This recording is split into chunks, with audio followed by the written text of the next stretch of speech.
We are live. Welcome to Rice TVX.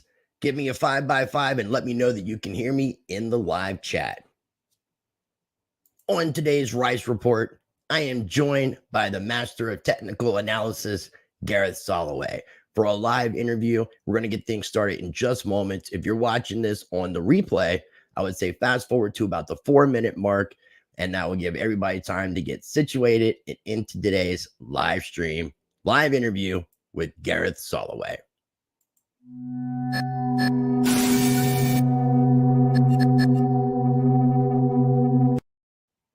And before we begin, a few quick messages from the sponsors of Rice TVX who make it possible for me to bring this content to you.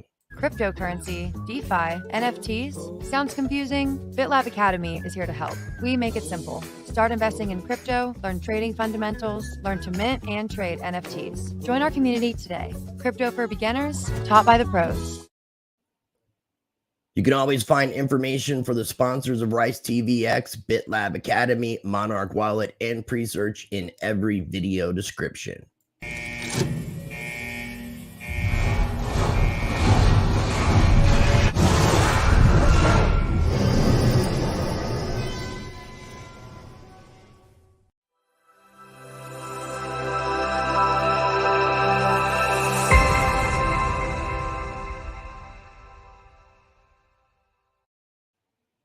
Before we get into it, visit ricetvx.com and sign up for my mailing list so you never miss an update or new Rice TVX content. You will also find my various social media links and more.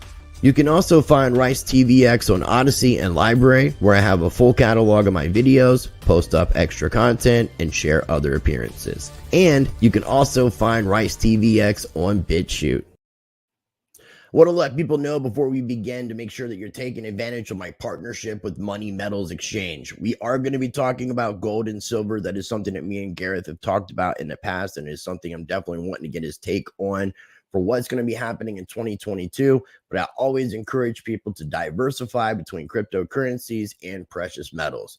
You can get a free half ounce of silver with my partnership with Money Metals Exchange. Get your free half ounce of silver. Take full advantage of my partnership with Money Metals Exchange in 5 easy steps. 1. Visit moneymetals.com. 2. Be a first-time buyer. 3. Purchase a minimum of $100. 4. Use the promo code RICE. 5. Get a free half ounce of silver, and it's an additional way to support the channel. I've partnered up with My Patriot Supply so that you can prepare for these uncertain times. Visit www.prepwithrice.com. I highly recommend My Patriot Supply, America's largest emergency preparedness company. Act quickly and you'll save $150 off their essential 3-month emergency food kit, which contains an abundance of delicious foods that provides more than 2,000 calories a day. This includes free shipping quickly and in unmarked boxes to your doorstep. Visit www.prepwithrice.com as an additional way to support the channel. Okay, so we are at the 3.5-minute mark. That gives everybody plenty of time to get into today's video.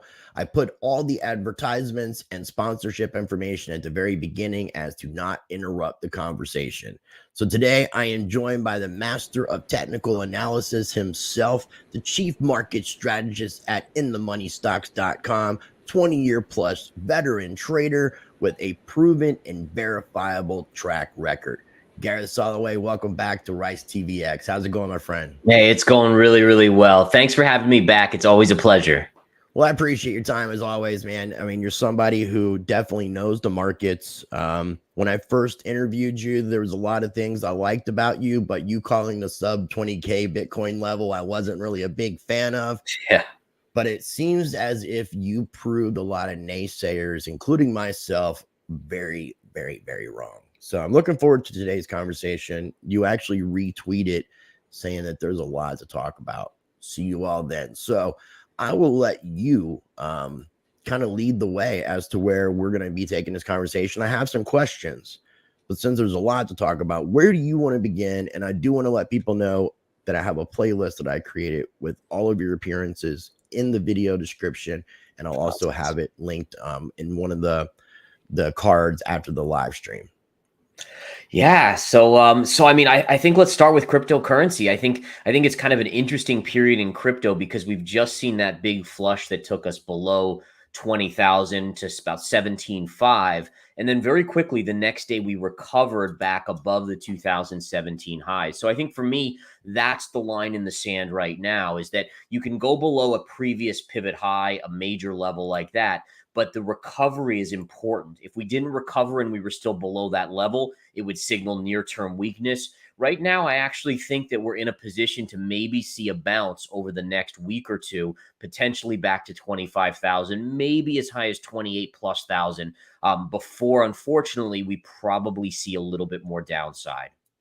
And you see that jump happening within the next week or two based off of your analysis? Yeah, so right now there's kind of this time factor involved where we got below that previous 2017 high, we recovered with a reversal candle, which is a technical bullish signal, and now we've just been going sideways. It's been very, very eerily quiet in the crypto markets, but we've started to see some altcoins starting to pick up. For instance, we've seen Polygon have a monster move. In fact, let me bring up that chart here on Okay. Polygon. Let's take a look. So you could see this move on Polygon. It's just been ripping up to the upside. It got as low as about 30 cents. So it's up about 100%. And then if you look at other names like even Solana has been showing us some relative strength, breaking up here off of these recent lows. So even though Bitcoin hasn't started to really rip to the upside, some of these more beaten down altcoins are. And I look at them as kind of a little bit of a leading indicator. I think if you go back to Solana, for instance, when Bitcoin was topping, this was still holding up relatively well before it really started to fall dramatically. So it makes sense to me that these could be showing a little bit of a risk on kind of take on the crypto markets. And that could be telling us that Bitcoin could likely get a bounce in the next week.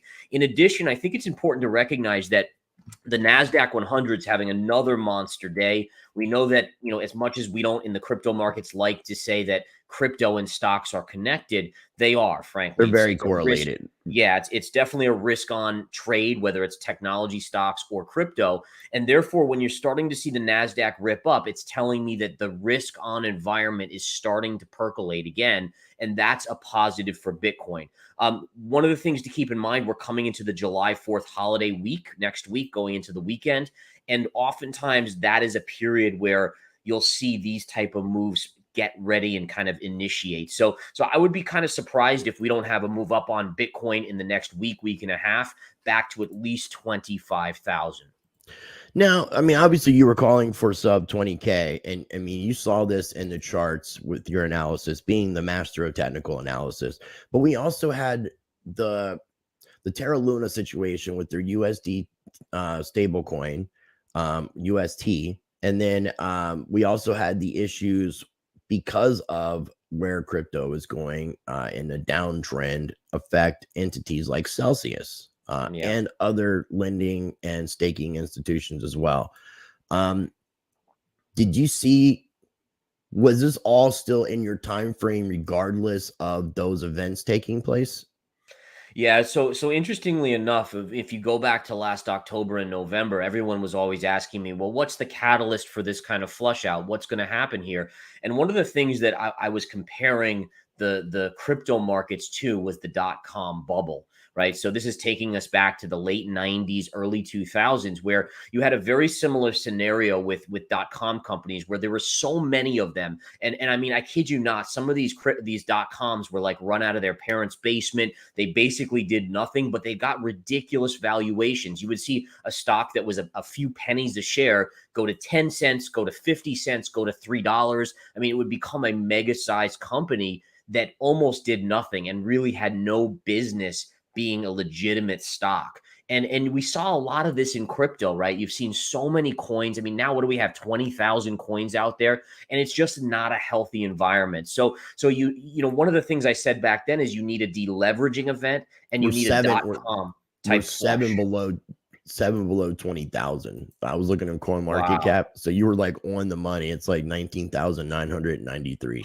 Yeah. But you're right. I get what you're saying. Yeah, I mean, the bottom line is there's not space. I mean, think about overpopulation or the Darwinian impact, and I love referring it to Darwin and kind of survival of the fittest in terms of genetics, because it really does play a role here where there's just so much, and you need to see that washout occur. So the fact that we're seeing Terra Luna collapse, we saw the UST, we saw the Celsius. I mean, this is exactly what actually should be happening, and it's not over yet, right? I mean, when you really need to see that when the dust settles, I mean, really about only 5 to 10% of cryptos should really have a functional, decent market cap after this. Otherwise, I just don't think it's over yet. Well, I've been hearing a lot about the .com bubble and what cryptos survive will be kind of like your Google and your Amazons of the .com bubble era. So, and we've talked about that in the crypto community quite often. There definitely being way too many coins out, and there's no use. It's a lot of speculation, money grabs, rug pulls, all kinds of scammy Ponzi type situations. But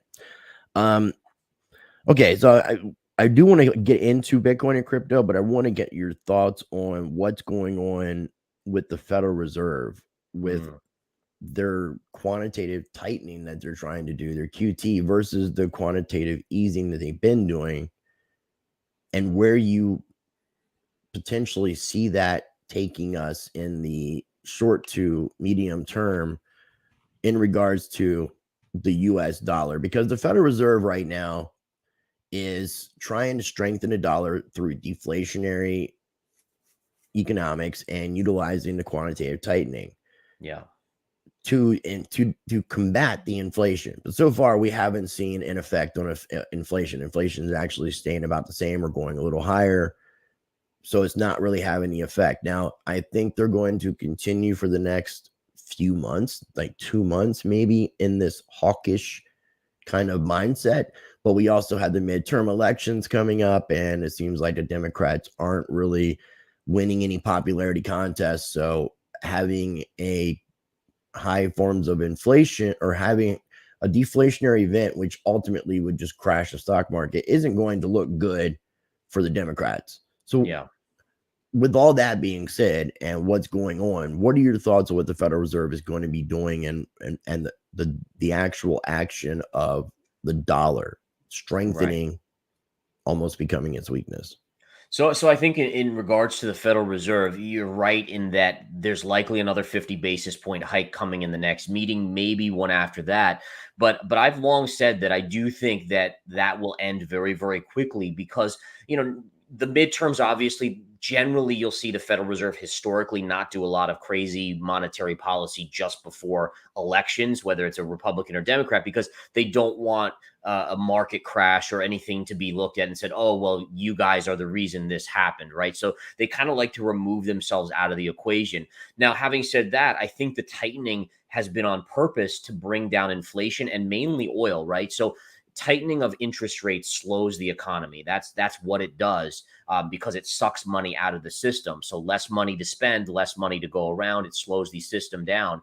And basically that'll slow the demand for oil. So oil comes down. We've already seen oil this week. I think the high was around $124 a barrel, and we're right now around 106. So you're starting to see oil come down. My guess is oil will continue to come down because the economy will continue to slow.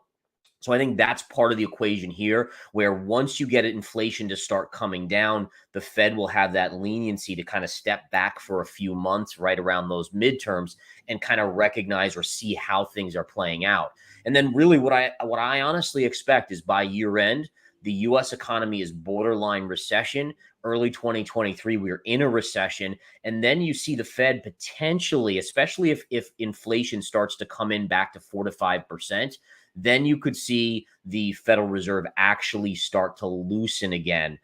One of the things I've kind of said is that you have the Federal Reserve dealing with a scale, right? So on one side, you have inflation. On the other side is their other mandate, which is unemployment. Right now, unemployment is super low. Inflation is super high, right? So you have one really high, and what they're trying to do is they're trying to bring the scale back down and rotate it. Now, as unemployment starts to spike up and inflation comes down to, let's say, 4 to 5%, now they're going to say, wait a minute, now the scales are tipped the other way too much. We need to kind of stimulate the economy, and we'll deal with a 4 to 5% inflation rate, which stinks. Like, I mean, let's be honest. I liked it when it was 2 to 0%, frankly. I think a lot of Americans did, but that's now the new game. The new game is kind of whack-a-mole, where it's which one is the worst case here, and then let's do the opposite. So if inflation then spikes up again, they'll raise interest rates. If unemployment spikes up, they'll lower interest rates and stimulate, and it just goes back and forth. And this is not good for Americans. This is not good for the world. This is kind of the beginning of the end, in my opinion, of the dollar, of the U.S. financial system, and it's going to take time. But my guess is in 10 years, we're talking about a new reserve currency of the world, whether it's the digital yuan or something else. So it's kind of the demise. It's the beginning of the end of the financial system in the U.S. the way it is now. I thought that about 2008, and that they just put everything on life support to kind of extend that death because they weren't ready to have a replacement system. But obviously there's all this talk about a great reset. We see what's kind of going on with different nations when it comes to geopolitics, which is interesting. And you mentioned recession. So we had the inverted yield curve happen again, which happened in 2019. Every time it's signaled, it's always signaled a recession. And we experienced that recession in 2020 that I didn't even realize that we didn't feel because of all the money printing. So now we have, you're mentioning recession. I mean, it's a definite, it's coming. But as some people are speculating, are we currently in a recession? Or do you see this getting out of control and going into a depression situation versus a recession? I think eventually it will, right? So you're going to get in this kind of back and forth with the Fed, where they're going to tolerate slightly higher higher inflation and still be willing to stimulate because they don't want to let us fall into this depression. And I think that's going to be the kicker, is that they're going to continue to try to do that, but then it's going to keep inflation elevated 4, 5, 6, 7% while they're doing, this avoidance of a depression. And eventually there's no good outcome here. You have to have that global reset, that US reset, where everything just finally collapses. And again, think about it like keeping a patient on life support, right? You're doing everything you can. They start to flatline, you do this, then they start to flatline, you put this drug in them. You're doing whatever you can to kind of keep them alive. But inevitably, if they keep flatlining, they're going to go, right? And that's the U.S. economy at this point, where you'll get to a point where you do get to that next Great Depression. And again, Okay. one thing to always remember, and this kind of sucks, but they say every generation has to go through a Great Depression. And again, if you think about the last one was in the 1930s, there aren't a lot of Americans left alive that remember the lessons from that. And my grandmother's a great example of this. She's passed away, but she went through that, and she was so, even though they had my grandparents had a fair amount of money, but she was so careful with money because she lived through the Great Depression, and she took those lessons with her. And I think it's important to recognize that Americans no longer kind of abide by those same things. I mean, we have credit cards, we have, huge mortgages. We're willing to do whatever and just spend. The consumer's always spending. And I think that again is something that's not sustainable long term. And that makes sense. And I've been trying to interview older people to kind of share that kind of wisdom before we lose it. Because you said it very well. When you were talking about inflation kind of being around the 4 to 5% and having higher forms of unemployment, that kind of is borderline stagflation. Do you see Yeah. it? Do you see the inflation getting higher than 4 or 5 to 5% while having that high form of unemployment? Yeah, so I think what we'll see is as oil comes down, as the economy and the global economy, continues to kind of slow down, that will bring inflation down from the 8 to 9% that we're currently seeing. It'll bring it back to that 4 to 5%. But the problem is going to be is that as we slip into recession, unemployment naturally goes up. And if it gets too high, then the Fed will be triggered into kind of bringing it back down via printing money or lowering interest rates again, which then is going to nudge up the inflation again, right? So every time you stimulate, it's going to nudge that inflation up again. And let's say it goes to 5, 6, 7%. And then obviously that stimulates the economy, which brings down unemployment. And then the longer term is just going to be higher and higher. So what I mean by that is, let's say this time around, inflation kind of comes back to 4 to 5%. The next time they print and it spikes to 10%, in terms of inflation, my guess is it comes back to maybe 6%. And then you keep on having this thing where it just keeps on going up and up and up, where they eventually cannot keep up with it and cannot just stimulate our way out of this. And that's where you get that reset. So yeah, I think longer term, you're going to have higher and higher inflation, but you'll have these periods where it pulls back as the Fed kind of pulls back on spending and stimulus. Okay. And that makes sense, man. I appreciate you explaining it that way. And the next question is kind of a combo question. I was reading something from Arthur Hayes from BitMEX, the former CEO of BitMEX. He has a Medium where he posts up his blogs, and was talking about, for the next bull run to occur, we would have to see the Federal Reserve and central banks completely reverse course, which would be going back into like a quantitative easing situation. Do you think that is true? And in combination, when it comes to Bitcoin and crypto, do you feel as if we're still in a 4-year cycle, lengthening cycle? Are we going into a potential super cycle? I'm just curious your thoughts about that.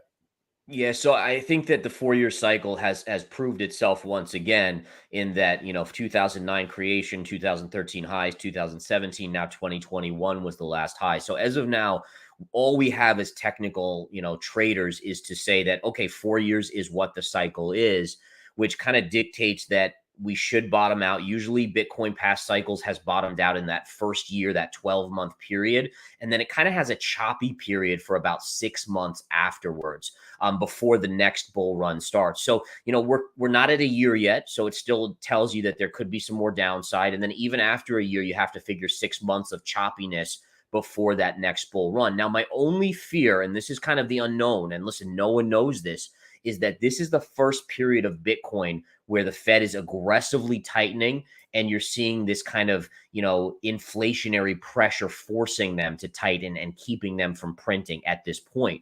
So that's the unknown. And honestly, I'm not sure. Does that mean that the bear market in cryptocurrencies will last longer? It might. And again, and I wish I knew the answer to that. All we can go by is kind of past cycles, which are not necessarily totally applicable. But I will say this, is that as we get into, so wherever Bitcoin bottoms out, whether it's 17.5 where it was, or 12 or 10 or 5, or who knows where, I do think the next bull run will be the big one. And I know that sounds crazy because we've already seen big runs in Bitcoin, but my guess is when the market starts recognizing that the Fed is going to kind of do this whack-a-mole with unemployment and then inflation and then unemployment and inflation back and forth, there's no good end to this. And that's where Bitcoin is going to be, that next big bull run that easily takes us north of 65 and maybe 100, even a 250 or 500,000 per coin. Now, again, I think by this point, a lot of the alts are gone. You probably have a standard kind of maybe 50 cryptos that are now surviving. The top couple will be the blue chips like an Apple or a Microsoft type play. Those would be Bitcoin and Ethereum. And then we'll have to see how it all plays out after that. But I do think the next run is going to be the run of mass adoption, where the public starts to recognize the end game for the US dollar, and really for central banks around the world that are just doing this and repetitively printing every time we get into this mess. No, that makes a lot of sense. It does. And I would think that it would take. So what you're kind of saying is that Bitcoin and cryptocurrency, when the dust kind of settles from all this economic craziness going on, will be the lifeboat. Yeah, that's what I do think. I do think people will look at that. Now, partially they'll look at gold as well. I do like gold here as well. I think gold is kind of it's the grandfather or the grandmother of safety assets, while cryptocurrency is the 13-year-old, being Bitcoin's only 13 years old. So you look at which one's stable. I mean, here you have gold, which has basically held its value in 2022 while Bitcoin's collapsed, the stock market's collapsed. And that's kind of the old wise player versus Bitcoin, which is just like all over the map collapsing because 13-year-olds are irrational, right? It's still an irrational market where people are still trying to figure out the true value. But I think if you get a couple good things in the crypto markets over the next couple years, like some positive regulation, and then you start to see what I'm predicting in terms of the Federal Reserve and how things are going to be handled, that I do think you will get more and more mass adoption in crypto, and it will be an amazing asset going forward. Awesome. And I love your take on that. And I appreciate you, like, because I know normally you're a chart guy, which I do want to now kind of take it into the chart element. But when you're reading charts and you've been in the game as long as you have, you still have a lot of insight and knowledge to add, because this is all speculative. Like you said, we're in kind of an area we've not experienced before. Yeah. And Bitcoin and cryptocurrencies, Bitcoin in particular, is in an area that it's never experienced, but almost the reason why it was created. So we get to see if the rest of the world embraces that as well. And I think that also will, at that point, we're going to see a decoupling. And the other thing I want to mention is that investing in things like gold and silver and precious metals isn't a play to increase your wealth. It's to preserve what you have. Yes. But diversifying and investing things like, because I'm not a big fan of the stock market, but investing things like cryptocurrency, which has that volatility, you can then be able to increase your stack and actually be able to have more US dollars if that's your intention, versus the safe haven asset of gold and silver. So, I mean, that's one of the reasons too why periodically you'll see I'd like to flash up my partnership with Money Metals Exchange, where people can get this free half ounce of silver, and it's free silver and it supports my channel. So I always encourage people to invest in gold and silver. And I do want to get into gold and silver. Which market do you have pulled up right now? Right now, this is Bitcoin, but we Okay. can flip over to gold. No, for no. sure. If we let's stay on crypto for the moment, if you don't mind. Yeah, sure. So before we went live, we were talking. I was like, "Is this going to be all doom and gloom?" And you said no, but there's going to be a lot of realism and reality kind of being thrown into this, so it's not going to be all hunky dory. You were saying before we started, and you mentioned even during the live stream, that we could see as low as 12K Bitcoin. You mentioned a run up to 25 to 28 within the next week or two. Can you kind of give a little bit more information and expound upon the two things that I just mentioned? Yeah, absolutely. So just talking about the 25,000, maybe 28,000 target, let's do some technical analysis work here. So one of the reasons why I thought that this was a short-term bottom was because of a couple factors. Number one, the obvious one is that we pierced the 2017 highs, right? So just naturally, that's going to be a massive level where people are saying, okay, maybe this is the low in the charts. But more importantly, you see this down candle here, and then look at how we broke below and we closed below that 2017 high, but very, very quickly we reversed right back up. That's what we call a bullish reversal candle.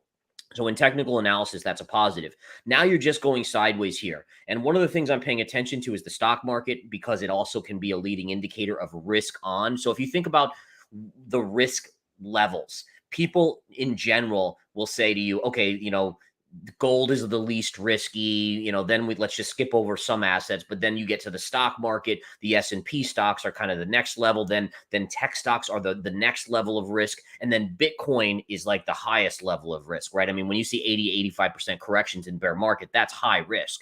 So we've seen now the stock market starting to catch a bid. Assuming that holds, it's telling us that people are coming back to risk. At some point, they will finally take a stab and say, okay, we've made money in the NASDAQ. Now is the turn to make money in crypto. And I think that's where you get this push up. A couple other things to note here that are just really kind of cool. Now, really quickly, I just want to, you mentioned that Bitcoin is high risk, but at the same time, and I agree, it is high risk, but has it also not been the best performing asset probably since it was created? Oh, there's no doubt about it. But again, I think it's important to look at it and say, where are people investing it in, right? So, now you have a majority, and this is kind of crazy, but a majority of holders, I think something like 70% of Bitcoin holders are now underwater significantly. So again, that kind of, for them, it's obviously feeling pretty risky at this point. Even though, yes, I mean, Bitcoin in 2009 was pennies.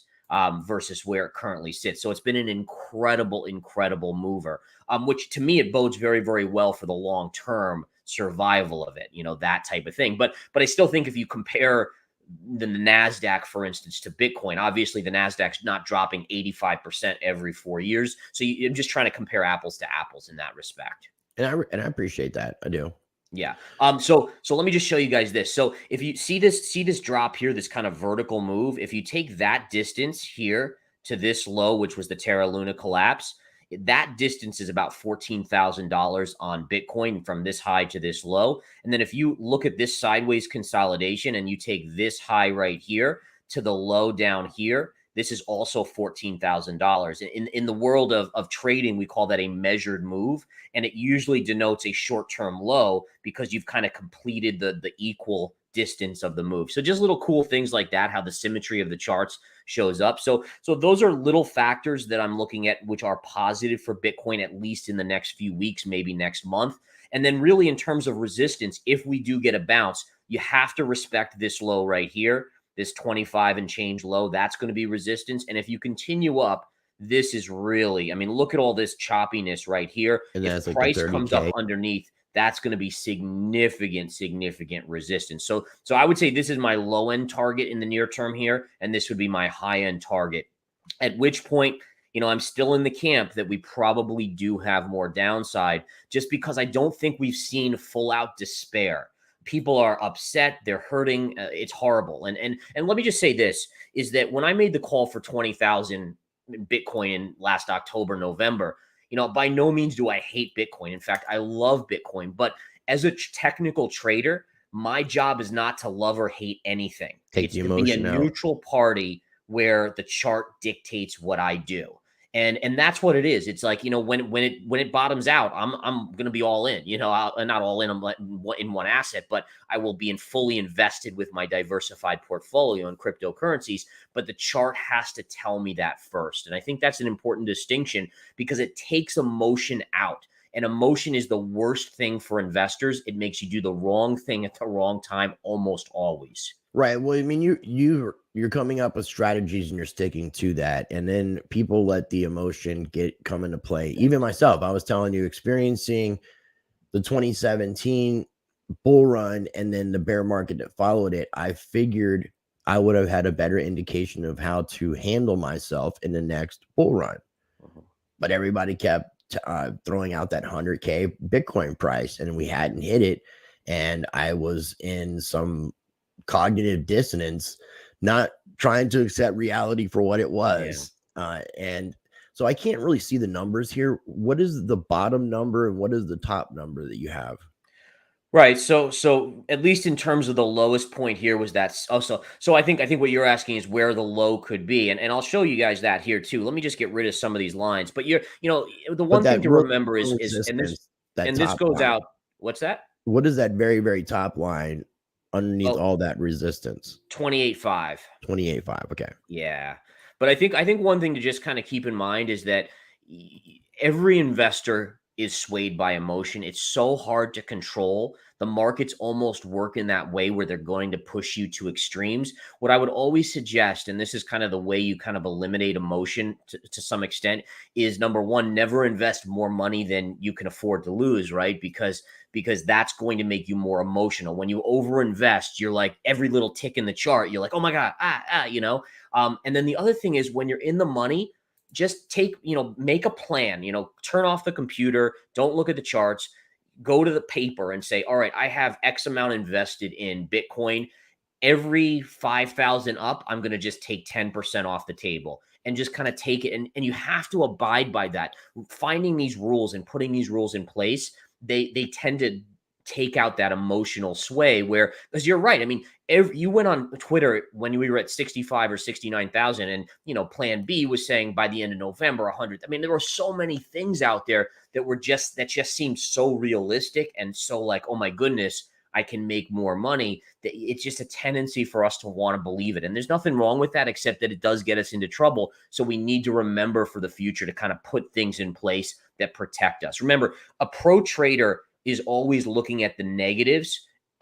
Usually retail investors are always looking at the positives. So when I analyze a chart, I'm saying, okay, that's good. But let me really scour the charts and find out where things could go wrong. A retail investor is much more apt to say, oh, that looks great. I'm going all in, right? I'm going to make money. I'm much more conservative, mainly, just to be honest with you guys, like I took so many hits when I was younger. I kept on making money in the markets and I was a stock trader back then and I still am today, but then I get smoked and I would literally blow my account up. One time I had worked my account up to 100,000, one day, 70,000 gone in one stock. I did everything wrong. I bought a full position. It went against me. I bought more and it just kept going down. And I mean, it's going through those lessons and learning where that's how you can achieve that better mindset. So anyways, the bottom line is, well, no, I appreciate you sharing that because that's all really good information. And that's one of the reasons why I like bringing you on the show. And I encourage people to follow you on your various social medias, which we'll share towards the end. And it's all linked down below. I mean, you know what you're talking about, and you've got a really good mindset. And OK said it really best. And I was thinking it when you were saying it, is don't be greedy. Yeah. Basically, greed is definitely the worst emotion that we can have when dealing with trading in general. But keeping that strategy and taking the emotion out, it's a lot easier said than done. But having 20 plus years experience and making so many mistakes has kind of made you this hardened trader that can take that emotion out because you've been through the ringer when it comes to all the mistakes. And if people listen, if people actually pay attention to what you're saying and follow your advice, because you do know what you're talking about, you got a proven verifiable track record. If they actually listen, then maybe they will be making some better decisions financially. Yeah, and that's really what it comes down to. I mean, I always hope that my hard-learned lessons can be someone else's avoidance of learning that lesson, or at least maybe they have to learn it less than me. But I think one of the things to keep in mind is that, when you go to discipline, and everyone asks me, well, how do you become a disciplined investor? And really it starts with you, right? You have to say, and I would just do some recommendation things like in the morning, number one, you have to get educated, right? So education is unbelievably important. Everything you learn about the charts and reading the patterns, it puts you on a different financial trajectory, right? So in the beginning, when we know nothing, we're always down sloping, we're losing money. And then as you learn every little thing, like you learn one new rule today, one new thing about the charts, that line starts to flatten out into a neutral trader. And then eventually you start having this incline to you where you just go up and up and up. And so education is number one. And always remember this, folks, is that the market, all right, so there's two ways you pay for education. I paid the more expensive one, which was from the market. The market charged me hundreds of thousands of dollars to learn and get to where I am. The other option is, and I wish I had this option when I was younger, but I didn't know who to go to, find people that know what they're talking about. And then even if you got to pay a little bit of money, the amount of money you save and compound over the course of your career is just immense. And it's such an important thing. So just keep that in mind, is that education is so important. Well, when you compare hundreds of thousands of dollars and even potentially millions, because I know there's traders out there who have done that, people like Crypto Face. So, I mean, yeah. Okay. So Ethereum, I'd like to kind of get your take on Ethereum and then maybe go into some gold and silver, trying to be respectful of your time as well. Oh, thank you. Yeah. And if you want to touch on, I'd like to get your thoughts on crude and energy as well. But Ethereum, kind of like your thoughts on Ethereum, where it's headed in the short to midterm, kind of like what you did with Bitcoin. And there's a lot of naysayers who have such a problem with precious metals that I feel like this is going to be a really good year for gold and silver if we can get past a lot of this paper manipulation. But we'll get into that. Yeah. Yeah, so just looking at it, looking at Ethereum, it's having a great bounce again today. You might even have a very short-term, breakout above this previous high right here on June 21st. It's going to have to deal with this area at around $1,250. But if it can get through there, I mean, my upside max target is all the way back to 1,700. And you can see again why that 1,700 is going to be big resistance with this line right here. But I mean, it is possible. Remember, Ethereum is down much, much more than Bitcoin. So in theory, it should bounce more. It should have a bigger percentage bounce than Bitcoin. So again, I think back to 1,700 would be, kind of my maximum. But I do think there is a chance for that to happen. Do I think it's eventually going to go lower? Yes, mainly just because I don't think these markets have fully flushed out yet. You still have a Federal Reserve that's still wanting to tighten. You have an economy, again, that is probably going to see some more selling, which is going to cause selling in the NASDAQ. But the chart right now on Ethereum looks great. I mean, again, it's up and away. You had this reversal, same thing, this candle here, and then a green reversal bar with two pauses, a little down move, and now we're starting to take out these recent highs. So it is bullish on Ethereum short term here. Do you think that the run up in Bitcoin that you're expecting in the next week or two, going to 25 to 28, will parallel with Ethereum and the rest of the crypto markets? You think it'll just kind of pick up everything as it's moving up?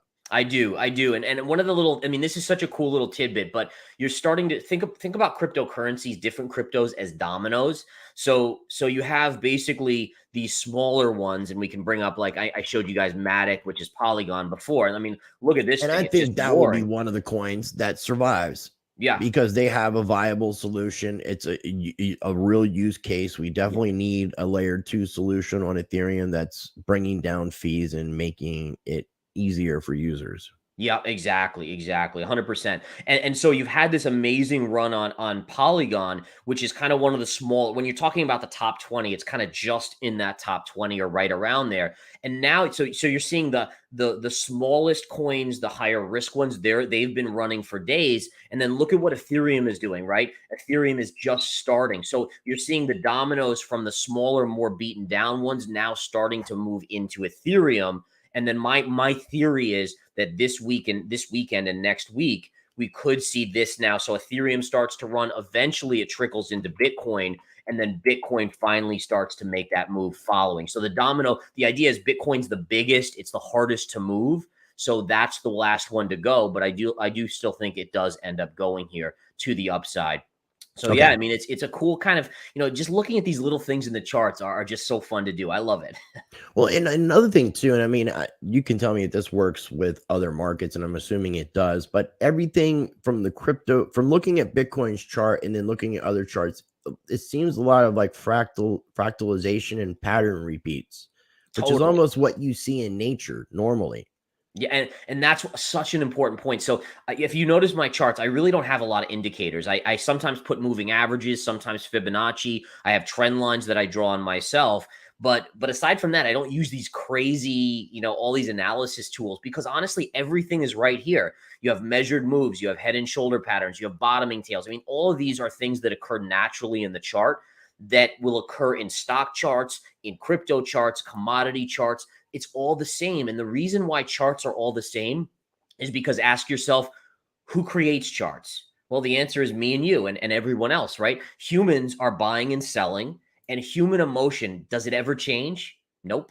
No, because greed, when fear, Bitcoin or was neutral. when Bitcoin is sub 20K, people don't want to buy, but when Bitcoin is above 50K, they want to buy. So there's this really weird disconnect when it comes to the human emotion and when it comes to investments. Totally. And that's where someone like yourself can take advantage and be a successful trader, because you can already see what other people are going to feed into and how they're going to FOMO and FUD and you're right. Like that's one of my techniques that I use to trade and position myself on the side of a certain side of market. Is what I've become very good at is analyzing the overall kind of general emotional level of the mass public. And if you looked at 100 million people, and if 99 million of them are insanely bullish, right there, I can tell you that market is borderline topping out. It's borderline topping out. So this is one of the reasons why I love counter trend trading, is because I'm going the opposite of the crowd. And it's not that it is that the crowd is wrong. It's more psychological than that. Charts Well, are psychological. Everything is based on human emotion. All of charting is, and that's why it works. the saying is be greedy when others are fearful and fearful when others are greedy. So that's Right. counter trading, I guess, defined. Yes, exactly, exactly. And the key there is also you have to be able to recognize the extremes, because a lot of people will be like, "Oh, my buddy told me about this, so I'm going to go counter trend." That's not. You have to really look at the big picture, the macro The picture, and make macro, sure that yeah. you're. Otherwise, you're going to miss. You'll be too early on trades, which happens to me sometimes. Now, in the micro, small cap coins and things like that can work, but definitely I agree with what you're saying on the macro levels. So, do you mind taking us over to the gold and silver elements? Yeah, sure. And one more thing just to talk about charting is that you're right on that. When you get to really small coins that are influenced by pump and dumps and these things, the charts won't work as well. So just be aware of that. It's kind of like trading a small cap stock. If a dollar stock trades 10,000 shares a day, you can't trust that chart because one person can influence that chart too much. It needs that kind of, it needs a lot of participants for that general consensus to be Right. able to trade it. And I bring that up because, and I'm not going to use like any specific channels, but if you're a bigger channel, over 100,000 subscribers, or even just a very strong community channel, and you're reviewing a token or doing an AMA, and you're kind of excited about it, and you're trying to sell the idea because you believe in it as well, you can see a lot of movement just take place based off of it being on a channel Yep, you're right. because it's such a small cap, just takes a certain amount of people to be able to drive those prices up. So And just one other little tidbit on that. I don't know how many of you guys have seen Wolf of Wall Street or Boiler Room, but like the crypto market is like the stock market was back in the 80s, right? Where you had these people just pumping and dumping and doing all these crazy things. And it shows you the progression of the crypto market, where we are in its kind of history of trading. And I think that's just an important point, is that you could go watch those movies today and you'd be like, yeah, that's about stocks. But if you just plugged in crypto, it would be like today. right. No, that makes sense. It does. And that's a great movie too. I need to rewatch it. Yeah. So are we on the gold chart now? Because Yes. I need to get reading glasses and I can't see this very Sorry. small writing. No, it's my old eyes that's doing this. So basically you have a gold chart that, in my opinion, has broken out. I know everyone likes to hate on gold, but I think it's important to recognize that you could hate on gold in 2022, but you'd be basically whole on all your money at this point versus crypto or versus stocks. So it's only up maybe 1% or 2% for the year, but considering the dollar, and this is an important point, the dollar Well, has everything ripped else high. is down though, right? Aside from the dollar, everything else is down. So Yep. gold has maintained its value. That's right. That's what makes, so even though gold is only up 1% or 2% for the year, the fact that the dollar has gone up and gold is still up is really, really impressive, because that usually does not happen. No. Usually gold falls when the dollar goes up. Right, because the Think- strengthening dollar, you see gold and silver go down, and then a higher gold price is an indication of a failure in the fiat currency. Yes, correct. And the same thing for yields, right? So, before this period, everyone was like, "Oh, well, how are you calling for gold to be a best performing assets if the Fed's going to raise interest rates?"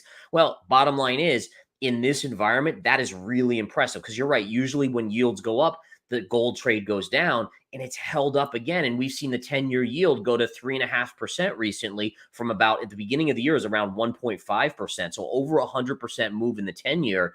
That is also really impressive. So the bottom line is, with gold, it's broken out of this wedge pattern. It came back to kind of check at home base here. It's now consolidating. I'm still very positive on gold, and I still think it's headed up in this. I mean, just imagine if the dollar starts to pull back now, what gold can do. If yields kind of start to come in, all those factors make for a bullish market in gold. Do you see gold hitting all-time highs, going above 2,000 this year?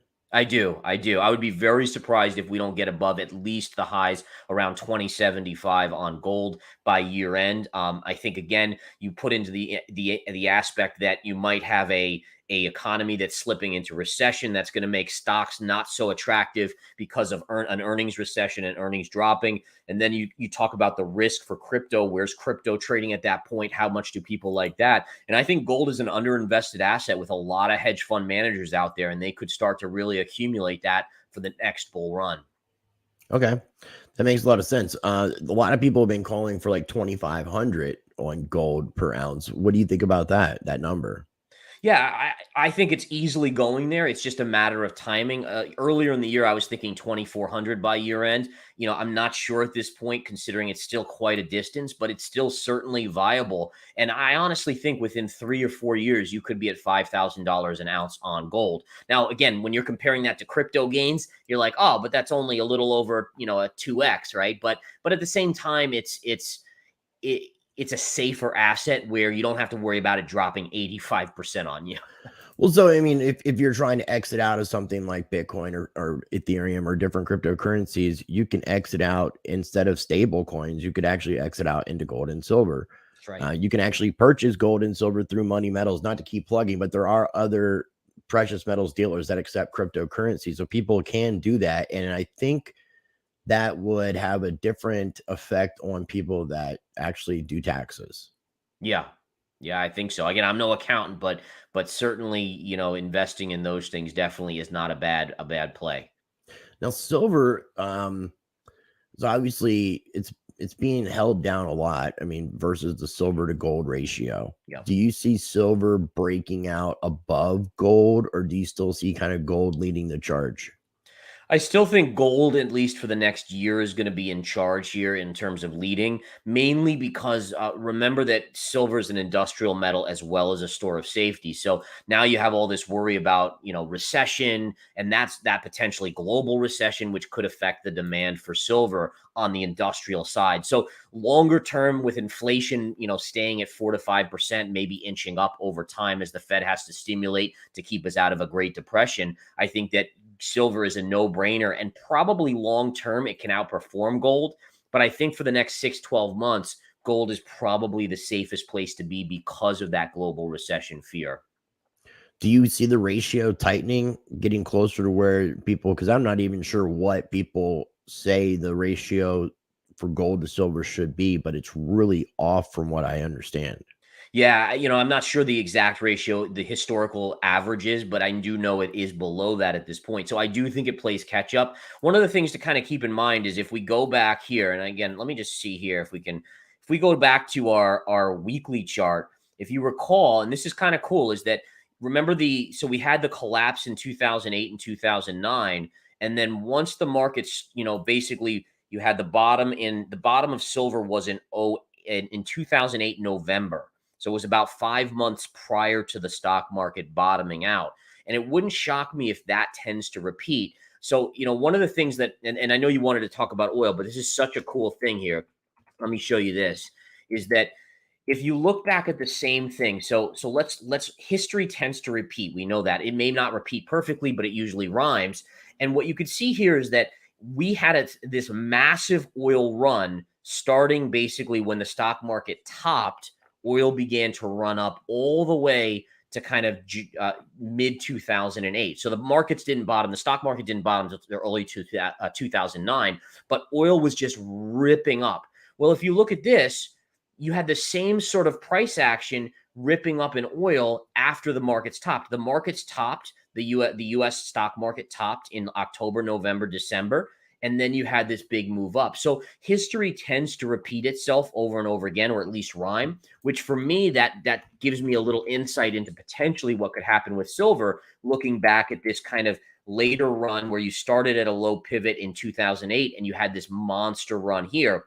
So if we go to the current price action, it probably tells us that you're going to have more chop, maybe even a little bit more downside, but eventually silver is going to break out of this consolidation pattern and get that next massive run up. I'd be surprised if we don't get to $50 an ounce in the next 3 years or so. Well, I mean, it's interesting looking at this chart compared to gold, because gold has had the breakout where silver hasn't. So it seems like it's due, but there's tends to be a lot more manipulation on the silver element, especially in the JP Morgan camp. Yep. Now, Yeah, going back there's to no that, doubt there is some of that too. The key is to remember is once it does break, the dominoes fall, and silver tends to have massive moves. I mean, case in point was the move back here. I mean, you had silver going from, basically the end of 2008 from a price of, $8.50, and it ran up to $50. I mean, huge move. You don't see those types of things in gold, really, that massive squeeze to the upside. And so I would dare say, wherever the low is on silver here, when you get out a breakout, you could easily do $50 again, right to a double top. And it could be again in a short amount of time, in a year or 2 or 3 years. Okay, that makes a lot of sense. Now, when you pulled up that crude chart, there was a candle wick that dipped below the drawing that you had there. Is that the March of 2020 time period? Yeah. So are you talking right over here or? No. If you go back further, where it dips Oh, below that line, what is yep. that? Was that So that was the COVID panic where oil actually went negative at that point. so? That was that the summer of, or that was after March of 2020? Yeah, the low was put in about a month later, in That's March, when in oil was April. trading in a negative, which I didn't even understand. It made me feel like they had to give you money to take their They oil. did. That was the crazy thing about it, right? Is so if you bought oil, then they actually paid you to buy it. But this is the tricky thing: is the reason it went negative is because if you hold it into expiration, you actually have to take delivery. And I think one contract is like, what is it, 10,000 barrels, or I don't know what it is. It's some So insane amount. yeah, so like that's why it went negative, is because so many people were caught and like, oh my God, I don't want to sell it here, but I can't take, where am I going to store 10,000 or 50, whatever it is, barrels of oil? So then they had to just dump it. And that's actually why people were actually paying for people to actually own oil back then. It was, I mean, things you never think you'll see in life. And here we are. We see them. It's crazy. Well, it's crazy to think that basically 2 years later, where we're trading at now versus where it was 2 years ago and some change. So Yeah. it's insane because we went from one extreme to the other. We really did. We really did. And this is the other thing that blows my mind, right? So let me get rid of these kind of lines And here. But crude, to me, crude is I follow Gregory Manarino, and he says that crude is the lifeblood of the stock markets, and I kind of really feel that. yeah, no, I agree with you, because it definitely represents a lot of economic activity, which is good for stocks as well. And it is weird how you get these runs in crude as the stock market kind of tops out, crude starts to run. And keep in mind, this is that hedge fund managers, money managers on Wall Street, they don't like to not be invested. So when the tech trade came to an end in 2021, they said, well, we can't just be in cash because people will take their money out of our funds. So what we're going to have to do is we're going to have to rotate into oil and gas. And that creates that next leg up in oil and gas. And that's exactly what you saw in 2008, where the stock market topped and money managers said, okay, well, now we have to buy something else. We can't just go into cash. So then they all bought oil. Problem is, the economy was coming to a halt, which eventually led to a massive collapse on oil, right? So I mean, it's just such weird things, but you think that it's all kind of fundamentally based, and a lot of it is a rotation of capital inside of the markets. And what's interesting, and I think what's happening in Russia and Ukraine could be preventing it from crashing, because it seems like every time we have that run up, we have that big crash that follows. But because now there is a scarcity issue, a supply issue when it comes to, I don't know if we're going to see prices. We're going to see a big crash like that. I mean, I would have to see that excursion end, just in my opinion. But was there any other charts or anything else that you wanted to focus on before we share what you do? I think at this stage, I think people just need to just understand that the markets as a whole are going to be much, much more volatile going forward until the Fed starts printing again. The printing aspect really put a bottom in on markets, where I think we went in a period of a year plus without anything bigger than a 3% correction when the Fed was doing all their stimulus during COVID, right? So after we had that COVID flush, I mean, the markets just would not correct because the Fed was always backstopping. Well, if the Fed has backstopped or has stopped backstopping, you have to expect more volatility. So this brings up the discipline of a trader and investor is even more important, and getting a handle on your emotion, where you really focus on what are the keys. And so again, what I would recommend in terms of discipline, start at home. It's discipline. And this is something that's important, and I'm sure you kind of understand this, is how you can't just walk into your trading room or your computer office and be like, all right, I'm going to be a disciplined trader today, right? you have to work at it in other aspects of your life. So like stand in front of the mirror and repeat kind of the cardinal rules. Like I will buy at technical levels. I will not let emotion get out of hand. I will recognize hype. I mean, start in other parts of your life to be very disciplined, and it will translate over into your trading. So I think those are just kind of, little tidbits that can hopefully help people. I can almost imagine your daily wake up routine now. And you get up and you stand in front of a mirror and you start giving yourself some daily affirmations. And I love it though. It's good advice. I will say this is that I did used to do stuff like that. I don't as much anymore because I have a handle on it. But if I ever start to slip up, you're right. I do kind of go back to the basics, and slipping up is just, I mean, we're human beings. It's naturally going to happen. You just have to nip it in the bud as soon as possible. True that. And great advice. So I have your Twitter account pulled up. People can follow you over on Twitter at Gareth Soloway, and I definitely encourage them to follow you. You also have a link inside of your bio that will take you to all your various sites, which will include inthemoneystocks.com and verifiedinvestingcrypto.com. Do you have any information you want to share about either inthemoneystocks.com or verified investing crypto? Just that both services that I run are structured the same way. Just one's for crypto, one's for stocks and commodities, and they both will get trade signals when I'm looking to buy something or sell. I put those alerts out with exact entries, and then also I do a daily video for each service, usually about 20 minutes in length, which is really delving into the charts and the hardcore kind of levels, how to analyze things, the psychology of the markets. And weirdly enough, I know people love the trades that I put out and they make money on them, but I really view, and I know a lot of people view the videos as being like the gems of the service because of the educational aspects where people can start to really learn how to be a better investor or trader. And I can see that. I mean, I value your time. I actually went over the time that we talked about, which I appreciate, but I value your time and I value everything that you share. So I appreciate that. And then the other thing I wanted to let people know is on both In the Money Stocks and Verified Investing Crypto, you can see the verified trades that are given. So you can see the actual verifiable. And you can see I got caught in Terra Luna right there. I mean, yeah, I can see that. That's the first time. Now you've had some really small reds, but this is a big red.